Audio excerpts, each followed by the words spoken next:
लाडकी बहीण योजनेच्या संदर्भात बरेचशा माता भगिनी जे आहे 6व्या हप्त्याचं वितरण कधी होत आहे, तारीख ठरली का वगैरे वगैरे अशा प्रश्नांची प्रचंड आतुरतेने वाट पाहत आहेत। आणि खास करून म्हणजे लक्षात ठेवा, ज्यांना आतापर्यंत एकही रुपया नाही आला, मी त्यांच्याबद्दल पण बोलणार आहे, त्यांनी काय करायला पाहिजे वगैरे बोलणार आहे, क्लिअर। कारण बरेचशा माता भगिनी नवीन चॅनलला जुडलेल्या असतात, तर त्यामुळे त्यांना ते माझं सांगणं काम आहे। पण महत्त्वाचा मुद्दा हा आहे की खूप साऱ्या माता भगिनी आहेत ज्यांनी आतापर्यंत एकही रुपया उचलला नाही किंवा त्यांना मिळाला नाही, किंवा अशा माता भगिनी ज्यांना आतापर्यंत 5 हप्त्याचे पैसे आलेत परंतु 6वा हप्ता एक्झॅक्टली कधी येणार, किंवा अशा माता भगिनी आहेत की ज्यांचे फॉर्म अजून पण जे आहे पेंडिंगमध्येच आहे, म्हणजे लटकती तलवार थोडक्यात, क्लिअर, की त्याच्यामध्ये कुठल्या प्रकारची त्यांच्यामध्ये आणखी पण नारी शक्ती ॲपच्याद्वारे फॉर्म भरला होता, मग त्या फॉर्मचं स्टेटस काय आहे, ते फॉर्म एक्झॅक्टली आज रोजी अप्रूव्ड आहे का डिसअप्रूव्ड आहे, कुठे माझा फॉर्म एक्झॅक्टली लटकला आहे, असे बरेचसे प्रश्न आहेत।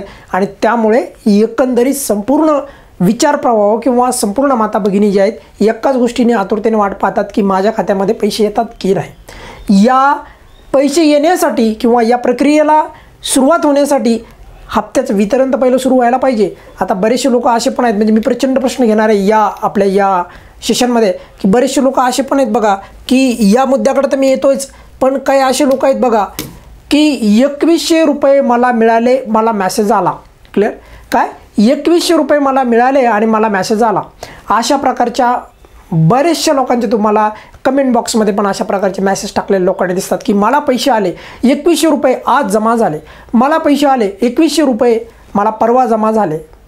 लक्षात ठेवा, मी तुम्हाला स्पष्टपणे सांगतो आहे की अशा लोकांकडे साफ दुर्लक्ष करा। एकच याच्यावरचा रामबाण उत्तर किंवा उपाय आहे। तुम्ही म्हणाल का, कारण की वितरणच सुरू झालेलं नाही, मग या लोकांना 2100 रुपये येत आहेत कसे, क्लिअर, ऑफिशियल माहितीच्या आधारे सांगतो आहे, वितरण सुरू झालेलंच नाही, मग 2100 रुपयाचं जर कोणी तुम्हाला मॅसेजमध्ये सांगताय की मला मॅसेज आला आहे, आता कोणी तुम्हाला मॅसेज पण दाखवेल तरीही विश्वास ठेवू नका, कारण वितरण सुरू झालेलं नाही। मी हे जाणून बुजून म्हणतो आहे, कारण की बऱ्याचशा ठिकाणी वितरण सुरू झाल्याचा पार म्हणजे त्याला म्हणूयात की फुल ऑन तिथं शो चालू झालेले आहेत आणि त्याला बऱ्याचशा माता भगिनी बळी पडत आहेत, आणि मग तिथेच चुकीच्या फेक न्यूज पण दिल्या जातात आणि मग त्याला पण बळी पडतो आपण, क्लिअर। तर असं करू नका, म्हणजे तुमच्या मनामध्ये असा नको प्रश्न यायला की सर बाकी ठिकाणी सर वितरण सुरू झालेत ना, सर आपल्या चॅनलवर वितरणाची का खबर नाही द्यायला तुम्ही, वितरण सुरूच नाही झालं तर सर कोणत्या तोंडाने तुम्हाला खबर देणार आहे, बरोबर की नाही। त्यामुळे तुम्ही पण समजून घ्या, वितरण सुरू झालेलं नाही। लक्षात ठेवा, काल पण एक अधिकारी ज्यावेळेस त्यांची मुलाखत देत होते, म्हणजे महिला बाल कल्याण याच्यामधले, तर त्यांनी पण स्पष्ट सांगितलं की वितरण सुरू झालेलं नाही। मग ते काय होत असतं माहिती आहे का, की 2100 रुपये आले, मग अशा एका माता भगिनीला कोणीतरी चुकीची कमेंट न त्या हे होतात, त्यांच्या डोक्यामध्ये जातात आणि मग त्या विचारणा करतात की यांना आले, मग आम्हाला का नाही आले 2100 रुपयाचं, वितरण सुरू झालं, असं नाही आहे, वितरण सुरू झालेलं नाही। आता दुसरा मुद्दा आहे की काही लोक असं म्हणतात की 3000 आले, 7500 रुपये आले, आम्हाला SMS आला, आजच आले, कालच आले, परवा आले।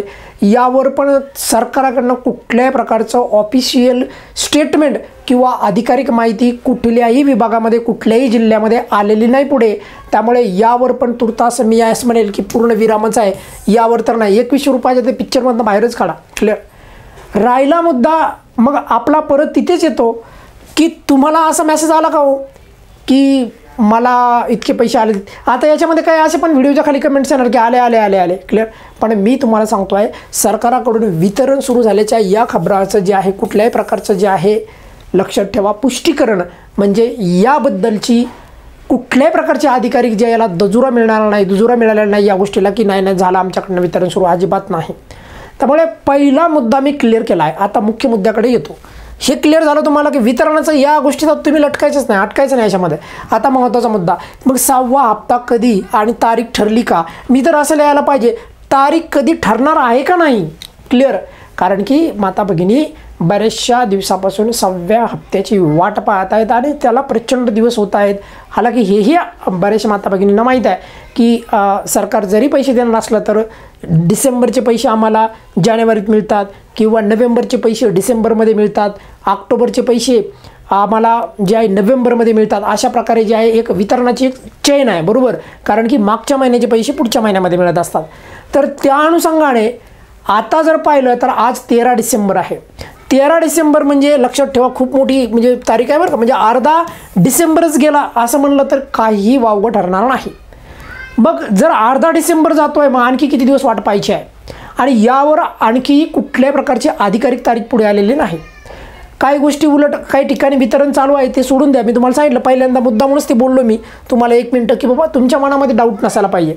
पूर्वी सांगितलं गेलं की नोव्हेंबरच्या शेवटच्या आठवड्यामध्ये तुमचं वितरण जे आहे भेटून जातील, म्हणजे डिसेंबरचे महिने डिसेंबर. आदितीताई तटकरे यांनी पण सांगितलं होतं ट्विट करून, आणि फेसबुकला पण त्यांनी कमेंट केली ती, पोस्ट केली ती, आणि त्याच्यामध्ये त्यांनी स्पष्ट सांगितलं होतं डिसेंबरचे पैसे डिसेंबरमध्येच मिळणार. आता हालाकी डिसेंबर काही संपला नाही, त्यामुळे अपेक्षा करूयात की सरकार लवकरात लवकर जे आहे माता भगिनींना, लाडक्या बहिणींना लवकरात लवकर वितरण देईल आणि लवकर सुरू करील. हालाकी याबद्दल मी काल पण बोललो होतो, तारीख जी आहे ती लवकरात लवकर डिक्लेअर करणं गरजेची आहे. आतापर्यंत सरकाराकडनं अधिकारिक कुठल्याही प्रकारची तारीख जाहीर झालेली नाही. आता या नोव्हेंबरचा महिना जर संपला, तो पिक्चरमधनं बाजूला झाला आपल्या, त्याच्यानंतर आपण पाहिलं की सरकार जे स्थापन होईल त्यावेळेस मिळेल. सरकार स्थापन झालं, 5 तारखेला शपथविधी झाला. बस शपथविधी झाल्याच्या नंतर जे आहे मग 2-3 दिवसाचा काउंटडाऊन जे आहे चालू केला की 3 दिवसांनी मिळतील वगैरे. तर त्या 3 दिवसाचा जे आहे काउंटडाऊन आज संपत आहे. क्लिअर. मग आता पुढे अशा खबरा येत आहेत की मग मंत्रिमंडळाचा विस्तार, आज 13 तारीख आहे, 14 तारखेपर्यंत मंत्रिमंडळाची शपथ घेण्याची शक्यता आहे. पण आता त्याच्यामध्ये पण शाश्वती वाटते तेवढं वाटत नाही की 14 तारखेलाच मंत्रिमंडळ वगैरे होईल. पण पाहूयात पुढे काय होतं आहे. क्लिअर. म्हणजे मंत्रिमंडळाचा विस्तार, आता मंत्रिमंडळाचा विस्तार हा 14 तारखेला काल पण माध्यमांमध्ये आपण ऐकत होतो की 14 तारखेपर्यंत होण्याची शक्यता आहे. पण त्याच्यामध्ये शाश्वती जोपर्यंत होत नाही तोपर्यंत नाही. मग आता मुद्दा कुठे आपला अटकतो आहे की मग ह्या ज्या प्रक्रियामधून आपण या टप्प्यामधून जे काही वेळ जात आहे, विलंब होत आहे लाडकी बहीण योजनेच्या वितरणाला, तर तो अधिक विलंब होऊ नये. लवकरात लवकर जे आहे पटकन लाडक्या बहिणींचं जे आहे, कारण मध्ये लक्षात ठेवा एक महत्त्वाची गोष्ट आणि पॉझिटिव्ह गोष्ट सांगतो आहे, आणि ही सरकारच्या बाजूनं एक चांगलं पाऊल असं मी म्हणेल, आणि याचं स्वागत करण्याला एकची गोष्ट घडती आहे मध्ये, आणि ती गोष्ट काय मी तुम्हाला ते पण सांगतो बघा. कारण की आपण संपूर्ण सांगतो बघा, काल एक सरकारने सर्क्युलर काढलं होतं आणि त्याच्याद्वारे सांगितलं होतं की बघा लाडकी बहिणी या योजनेमध्ये कुठल्याही प्रकारचे नियमामध्ये बदल करण्यात आलेले नाहीत. मग केलेले आहेत का बदल त्यांनी? तर नाही. म्हणजे मग तुम्हाला कुठल्या प्रकारची काळजी करायची गरज नाही. पण आता महत्त्वाच्या मुद्द्याकडे येतो की सरकाराकडनं काय अशा गोष्टीची हालचाली काय स्पीडनं चालू आहेत, तर त्याबद्दल बोलतो आहे. तर जे माता भगिनींचे फॉर्म आलेले आहेत, बरोबर, ज्या माता भगिनींचे फॉर्म आणखी पेंडिंग आहेत, ज्या माता भगिनींच्या आणखी फॉर्मची DBT कंप्लीट नाही झालेली, ज्या माता भगिनींचे फॉर्म आणखी डेस्कवर आहेत, त्यांना फास्ट स्पीडनं, लक्षात ठेवा, जसं की मुख्यमंत्री उपमुख्यमंत्री साहेबांनी सांगितलं होतं की अधिकाऱ्यांना सूचना दिलेल्या आहेत की तात्काळ जे आहे हप्ता गेला पाहिजे खात्यामध्ये, 6वा हप्ता. पण त्यासाठी ज्या माता भगिनींनी ऑक्टोबरमध्ये फॉर्म भरले होते, ज्या माता भगिनींचे पूर्वीपासून फॉर्म पडले होते, तर अशा माता भगिनींच्या फॉर्मवर सरकारी स्तरावर ही मात्र एकदम ऑथेंटिक खबर आहे. लक्षात ठेवा, प्रचंड वेगाने काम चालू आहे. पटपट त्यांना इव्हन टार्गेट वाईज दिलेलं आहे की इतक्या दिवसाच्या आत तुमचं संपून टाका, जेणेकरून लवकरात लवकर वितरण जे आहे सुरू करता येईल. कदाचित माझ्यामध्ये या संपूर्ण प्रक्रिया ज्या आहेत याला आणखी 1-2 दिवस जातील, पण मात्र लक्षात ठेवा सरकाराकडून हालचाली हा वेगाने होत आहेत. असं नाही की सरकार एकदम निवांत बसलेलं आहे, असं अजिबातच नाही आहे. कारण त्यांच्या पद्धतीने ते खूप स्पीडनं करतायत. फक्त एक मात्र नक्की होत आहे, विलंब मात्र होत आहे. कारण 6वा हप्ता म्हणल्याप्रमाणे जे आहे त्याला आणखी विलंब होत आहे. पण ठीक आहे, आपण आता अपेक्षा करूयात की मंत्रिमंडळाचा विस्तार झाल्याच्या नंतर तरी इमिडिएटली या 6व्या हप्त्याचं वितरणाचा जे आहे मुहूर्त काढावा सरकारने, एवढीच विनंती. राहिला मुद्दा, लक्षात ठेवा, बऱ्याचशा अशा माता भगिनी आहेत की तुम्हाला जे आहे की त्यांना असं वाटतं की नाही सर तारीख सांगा. तर तारीख मी माझ्या मनाने सांगून त्याला काही अर्थ नाही आहे, हे तुम्हाला पण माहीत आहे. तारीख तर त्याच वेळेस मी तुम्हाला सांगितलं हिंट की मधलं जे बॅकएंडचे जे कामं आहेत, म्हणजे फॉर्म मंजूर करणं, पेंडिंगवाले फॉर्म करणं, DBTच्या बाबतीत इश्यू आहेत बरेचसे वेगवेगळे, किंवा त्याच्यामधलं डेस्कमधली माहिती चेक करणं, कागदपत्र पडताळणी वगैरे जे संपूर्ण गोष्टी असतात. क्लिअर. हे कुणाच्या बाबतीत? ज्यांचे फॉर्म नवीन आलेले आहेत त्यांच्या बाबतीत बोलतो आहे मी. क्लिअर. म्हणजे आहे तेच फॉर्म, म्हणजे पेंडिंग जे फॉर्म पडले आहेत, जे फॉर्म आणखी मंजूर झालेले नाहीत, ज्यांना आणखी 1ही रुपया आला नाही, त्यांच्या बाबतीत बोलतो आहे. त्यांच्या बाबतीत स्पीडनं काम सरकारच्या बाजूनं चालू आहे.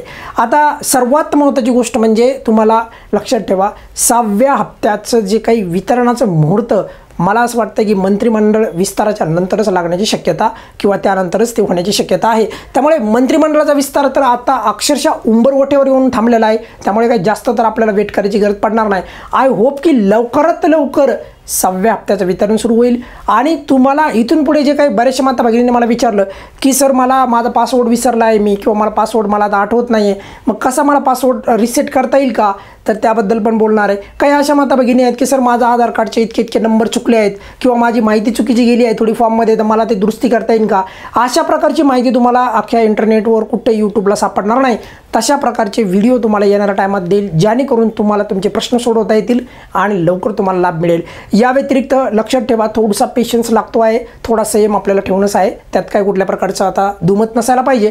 आणि ऑब्व्हियसली सरकारच्या बाजूने पटपट काम करत आहे, परंतु आता थोडं जरा म्हणजे मंत्रिमंडळाचं तुम्हाला माहिती आहे त्याच्यामध्ये सर्व लोकांचं, सर्व जे नेते मंडळी आहेत त्याच्यामध्येच ते सध्या हे असतात, म्हणजे कारण ते महत्त्वाचं आहे. क्लिअर, कारण मंत्रिमंडळ स्थापन होणं हे खूप गरजेचं आहे. असो, महत्त्वाचं म्हणजे लक्षात ठेवा, तुम्हाला या म्हणजे योजनेबद्दल काही जर तुमची अडचण असेल किंवा तुमची काही समस्या असेल तर तुम्ही व्हिडिओच्या खाली मला कमेंट बॉक्समध्ये विचारू शकता. नक्की तुमच्या प्रश्नाचं उत्तर देईल. तुर्तास या व्हिडिओमध्ये आपण इथेच थांबूयात. धन्यवाद.